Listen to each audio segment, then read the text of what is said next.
Hey everyone, this week I am celebrating a year of being monetized on YouTube, and literally I could not have done that without you. I am so grateful. There's been so many videos, honestly like 52 videos, one a week, that it was a fun exercise to really reflect on what's produced this year. I would have to say that one of my favorite things is the helpful general auto knowledge playlist. And honestly, I'm so grateful for all of the comments and feedback that you guys have given me in helping construct the way that this channel flows. So thank you so much. I hope you enjoy this little compilation, some little snippets of some of my favorite videos over the past year. Ka-chow! The thieves cut both oxygen sensors, but they were nice enough to leave the rear flange.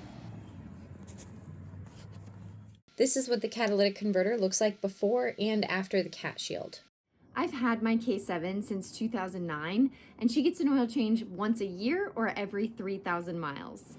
You can do this gracefully if you line up the catch pan and slowly remove the drain plug. I got distracted and made a mess. I do have a video on how to clean grease stains out of your driveway. If you need something for your car, but you really don't know what it's called, you can start with a general search. I'm going to show you how to do it right now. So how do I know what this thing is called on my car? Yeah, so I mean, literally you're just gonna go through this like generic process of 2019 Subaru, what is it? Forester. I would say plastic bumper insert. Okay. And you're gonna soon find out what Google is calling it, and then you'll be able to look on either Amazon or eBay or even directly at Subaru. All right, cool. So just start broad. Yes. Awesome. All And right. literally think more, less technical. Okay. Plastic bumper thing. That's it. That's my language. I also did an entire playlist called What's That Noise in order to help you diagnose or express to your mechanic the noise your vehicle is making. So here's a couple of my favorites from those.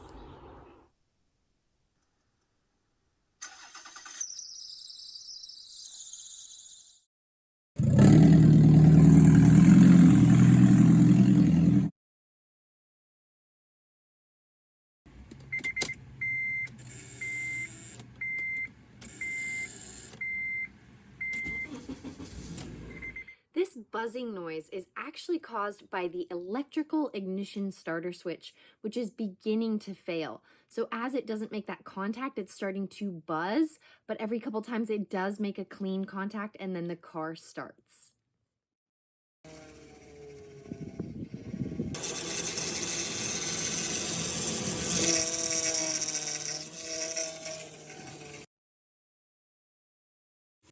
This whining noise, which gets worse when you turn the steering wheel from left to right or right to left, is actually the power steering pump. So if you hear this noise, catch it early. Make sure you check your power steering fluid reservoir.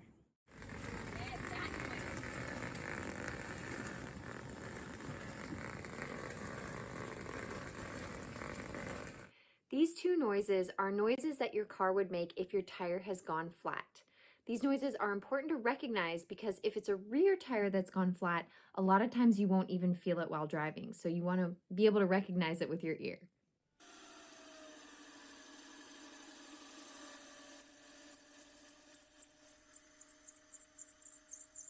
To 7 foot-pounds.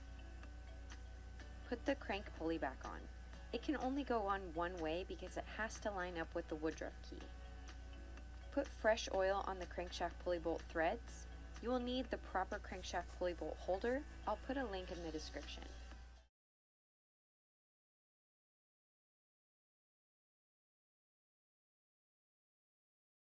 Can you see these? Mm-hmm. Cool. So generally red to red, black to black, red to positive, black to negative. Can you see the battery over here? So you don't want to just rely on the fact that the cables are red and black. You want to actually be able to find, see how this says a little negative sign? Can you see that? Mm-hmm. And then this one has a little positive sign. Perfect. So that's what we're going to go off of. So red, black. Just like that. Well, round two, hopefully this side goes a little bit faster because now I'm a professional.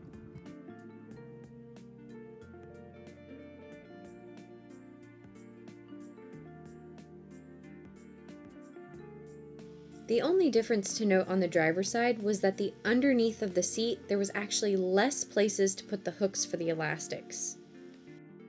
So as you can see, I have these pretty gross headlights here. I'm very excited to say that I am going to test out some new headlights from Autosaver 8 today. So let's check them out.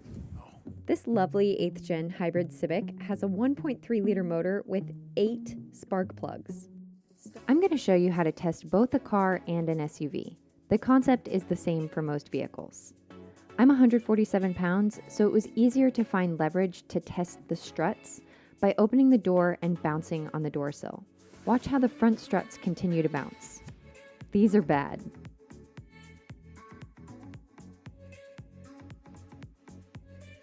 The rear shocks are bad too.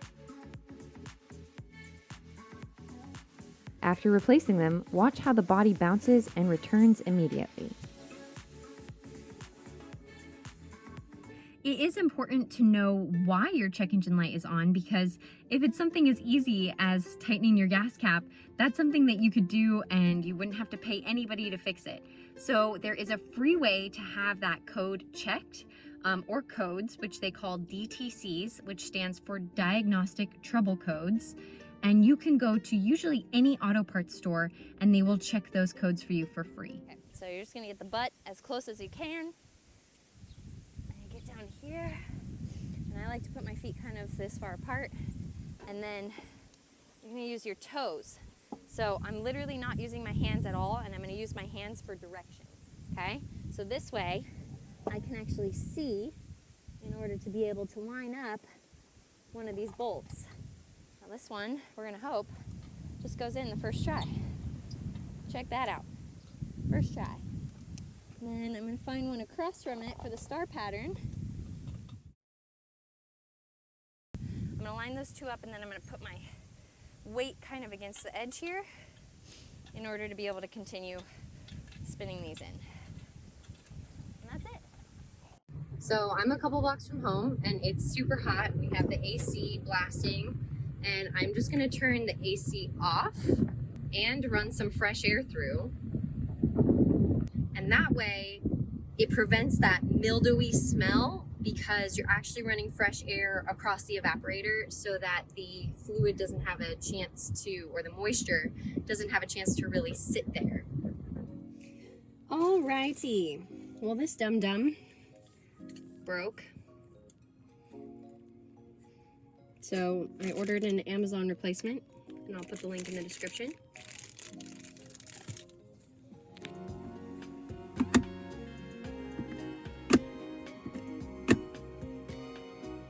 We lost the cap for the oil. You can tell by the blowback. The only way I could tell is it was all over my shoe and my rain pants. So we're gonna MacGyver this with some tape. Luckily somebody had some, and some cling film. And we got a new cap posted in. So let's see how this held up. That's pretty nice. Look at that. Not even much tape residue. I'm pretty proud of us. I rode all day today and it held just fine. So probably like 300 kilometers at least. Okay, hopefully this is the one. First try. Yeah, and good old duct tape. You should always have duct tape in your toolkit. Cool, so we are gonna take your phone. We are already on the camera. We're gonna make sure the flash is on. Okay, and then you're gonna stick your camera in between the wheel wells and you're gonna point the camera at the caliper. Now this is the caliper, this hunky guy right here, okay?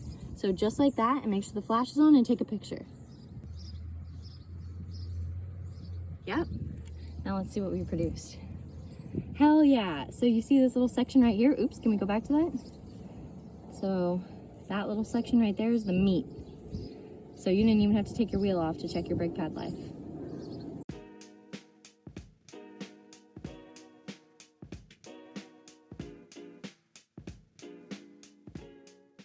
If you don't know where your dipstick is, you can consult your owner's manual or you can Google it. I'll show you how. Flip back to the table of contents and search for oil, then checking engine oil, which in this case is on page 153. This gives you a complete description of where the oil dipstick is and how to check it properly with photos for this specific vehicle.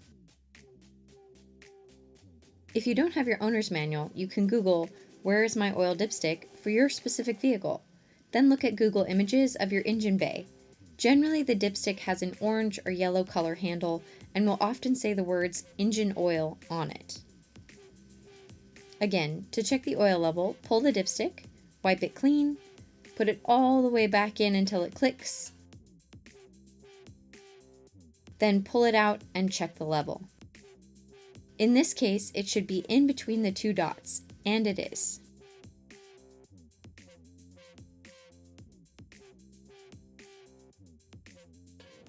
Okay, believe it or not, there is a right way and a wrong way to install your registration stickers. Do not be like this guy. It not only encourages theft, but also it just looks really tacky. I'm gonna show you just really quickly how to take care of this, because you don't want it getting clogged up and then stealing that air from your engine and causing low gas mileage. This is an extreme example of a vehicle that went off-roading in the desert for a week. This airbox takes no tools. It's just got these two little clips, and then you lift out. And you can check the air filter. That's nice and clean, so we're getting good gas mileage. Here's another example of a dirty air filter.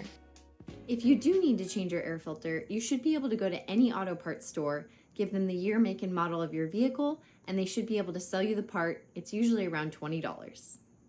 So all I'm doing is I've turned my car so that the wheel is sticking out a lot, and I'm driving forward a little bit and getting out and looking at the wheel, and driving forward a little bit and getting out and looking at the wheel. So I couldn't see it with the naked eye, but there's my leak right there. Then I separated the two wires and gave myself a little space.